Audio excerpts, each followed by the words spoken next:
In Nkwehia town, nothing stayed secret for long. If a fly buzzed into someone's soup at lunchtime, by evening it would be headline gossip at Auntie Sisi's provision shop. Hey, you people, did you hear? That fly didn't just buzz, it was seen swimming breaststroke in the okra. So imagine a town like that, full of curious eyes, wagging tongues, and friendly noses that could sniff drama from 3 junctions away. And in the middle of it all stood Alice, the most admired midwife Nkwehia had ever seen. Alice was beauty and brains rolled into one, always smiling, always polished. Her white uniform was always so bright you'd think she ironed it with a light from heaven. She was loved by all. The young mothers she delivered babies for called her Sister Alice the Angel. Even the town pastor once said in church, if every nurse in Ghana worked like Alice, by now the angels in heaven would be unemployed. But Nkwehia people didn't know that the same angel was flying with a bag full of secrets. You see, Alice's life didn't match her salary at all. The hospital's midwives earned so little that even the mosquito nets in their quarters had holes. But Alice, she was living like she had shares in Heaven's Bank.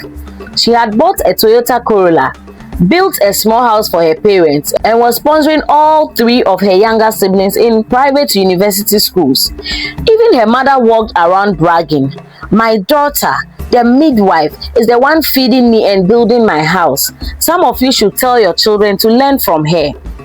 Every month, she sent her mother something: new kabayan slate, fresh groceries, sometimes even a small freezer or television. He strutted around town like a peacock, telling everyone, "My daughter is doing so well. The government must have promoted her to head nurse by now."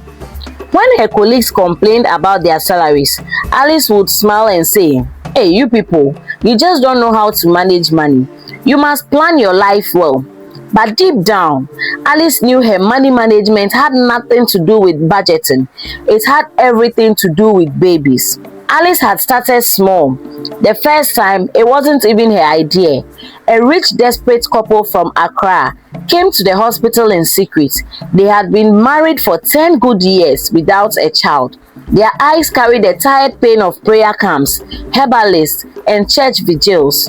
When the woman held Alice's hand and said, "We will give you anything if you can help us have a baby," something that clicked in Alice's heart.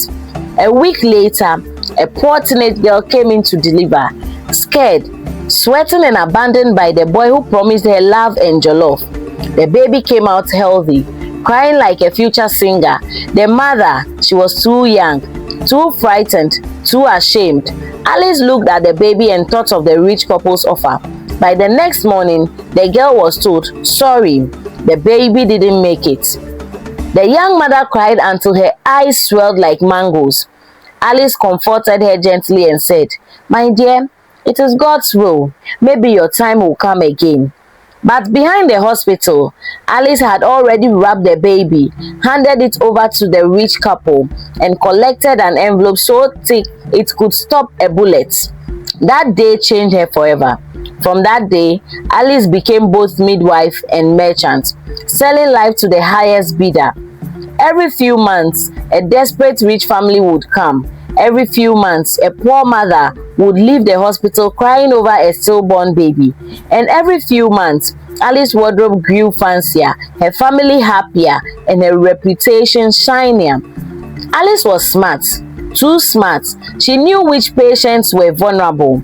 The unmarried girls, the teenage mothers, the ones who came alone, and she kept her record clean. Every transaction done through a secret contact in Accra, a man called Mr. Lambert, who paid her enough to make her parents' eyes shine. At first, she told herself it was for a good cause. "I'm helping rich couples find joy," she'd say to her reflection. But greed doesn't wear brakes. Soon, she was buying wigs that cost more than a month's rent and posting photos of her vacations in a brie on Instagram with captions like #hard work pays, #midwife goals. But in Nkwehia, when people see your light shine too bright, they start looking for your touch battery. One afternoon during lunch break at the hospital's canteen, Alice's colleagues were gossiping between bites of banku. "Hey, this life is not fair," one said. "My rent is due and our salary is still the same peanuts. But look at Alice, always glowing like she just came from a spa. This salary can't even buy beans and garri for 1 week," one of them said. Another nurse laughed. "Maybe she's dating a big man, oh. You know these Accra men, they like fine nurses." But when Alice walked in, they all smiled sweetly like toothpaste adverts. "Sister Alice, you are looking beautiful today, oh." Alice smiled back, pretending not to hear the giggles that followed her to the counter. Still, she wasn't worried. She was too smart for them, or so she thought. But for some people, they loved her. When she walked through the market, mothers waved at her, babies she delivered giggled at her, and even the old watchman at the hospital gate would say, "Nurse Alice, may God bless your hands." If only blessings knew what those hands had done. One day, Alice's path crossed with that of a young woman named Selina, a 19-year-old final year university student who had fallen pregnant after her serious relationship turned unserious. The boy ran away faster than the tractor driver who hasn't paid his fuel money. Selina's parents were strict and well-to-do. Her father was a district assembly chairman, and her mother, the owner of the biggest pharmacy in town. Her father nearly tore his clothes in anger, but her mother said gently, "Let's protect her. She's still our daughter." They hid the pregnancy, sending Selina to deliver quietly at Nkwahian District Hospital, far from gossiping tongues. As fate will have it, Nurse Alice was on duty that night. When Selina gave birth, the baby came out wailing, strong and healthy like a champion. But Alice's eyes gleamed. She saw opportunity. After Selina passed out from exhaustion, Alice looked at the tiny child in her arms. "This baby," she whispered, "could buy another plot of land." So she did what she had always done. She swapped the record, wrapped the baby, and told the new mother when she woke, "My dear, I'm so sorry. Your baby didn't make it." Selina screamed. Her mother nearly collapsed. The hospital did their usual formalities, condolence, paperwork, and release. But something felt off. Selina swore she heard her baby cry twice. No, she kept saying. "I heard it. My baby was alive." Her father didn't believe the story and demanded to see the body. Alice stammered something about hospital policy. Her mother, Madam Araba, though grieving, had her suspicions. "A dead baby that no one saw?" she asked her husband that night. "Something is wrong somewhere." Being people of influence, they didn't let the matter rest. The next day, they called the district health directorate and lodged an official complaint. Meanwhile, unknown to Alice, the Ministry of Health had already been investigating complaints from mothers across various hospitals. Missing babies, inconsistent death records, odd staff transactions. Nkwahian Hospital was one of the places on the list. So when Selina's case came, it was like pouring petrol on a smoldering fire. The authorities installed secret cameras in the maternity ward. The doctors were informed, but not the nurses. Alice, confident as always, went about her duties, smiling, humming and planning her next business trip to Accra. Until one afternoon 2 weeks later, she was called to assist another delivery. The mother, a young woman from a nearby village, gave birth to a beautiful baby. As usual, Alice swapped the records. She slipped out with the baby, wrapped it neatly, and made her usual call to Mr. Lambert. But this time, the camera caught everything. The next day, when she arrived at work in her crisp white uniform, she noticed something strange. The staff weren't smiling. The head nurse avoided her, and then, just before noon, a team of police officers entered the ward. "Alice Mensah," one officer said, "you are under arrest for the illegal sale of newborn babies." Her knees buckled. "What? Officer, me? Oh, please, there must be a mistake," she cried. But there was no mistake. The footage was clear. Her face, her voice, her guilt. The entire hospital went silent. Even the baby seemed to stop crying. The news spread like wildfire. Nurse Alice, the baby seller, shouted the headlines. Trusted midwife behind missing babies. Nkwahia went wild. Some people wept, others laughed in disbelief. Hey, and to think I named my child after her, one woman screamed in the market.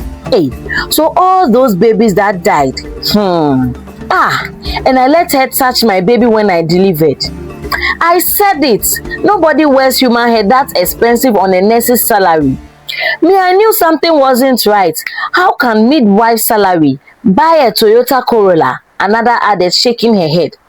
Alice's parents nearly fainted when they heard the news. Her father said shamefully, "It's a lie. My daughter is innocent." But the evidence spoke louder than words. Even the pastor preached about it the next Sunday.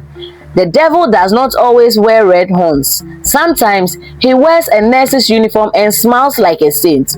The hospital faced lawsuits, its reputation shattered. Pregnant women started going to nearby towns for delivery. They refused to deliver there. Some nurses resigned, saying they couldn't bear the shame. Mr. Lambert vanished into thin air, perhaps somewhere in Togo, sipping sobolo and pretending to be a saint. As for Alice, she was tried and sentenced to 15 years in prison. When she stood in the courtroom, her once proud face was pale. She couldn't look her mother in the eye.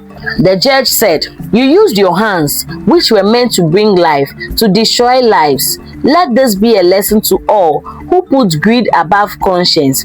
And as she was led away, Alice whispered, "I only wanted to give my family a better life." But sometimes, my friends, the price of a better life is the loss of your soul.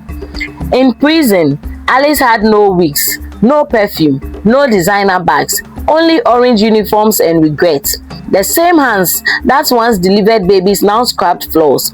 Sometimes she'd hear the cries of newborns in her dreams and wake up drenched in sweat. She whispered, "I just wanted to help my family." But deep down, she knew she wasn't helping anyone. She was destroying lives, one cry at a time. Her parents, who once boasted about her, stopped showing their faces in public. Her siblings dropped out of school because the money stopped flowing. The same community that praised her now crossed the street when they saw her family. My friends, when your lies build your success, one truth can demolish the whole mansion. Alice's story became a warning in Nkwahia town. Parents would point to her picture in the newspaper and tell their children, "See, greed is like fire. Once you play with it, you will get burned." The hospital slowly rebuilt its trust, hiring new staff and introducing stricter checks. But even years later, people would whisper when a new nurse arrived, "Hope she's not like that nurse Alice." So, my friends, what did we learn from Alice's story? Sometimes blessings don't come fast, but they come clean. Greed can dress like success, but it always undresses in shame. You see, in this life, when your hands are meant to help others and you use them to harm, the same hands will one day feed your regrets. Don't let greed blind your heart. When you chase money without conscience, it will chase your peace away. And if ever you are tempted to live a lie just to impress others, remember, the world might clap for your success, but it will dance louder when your secret comes out.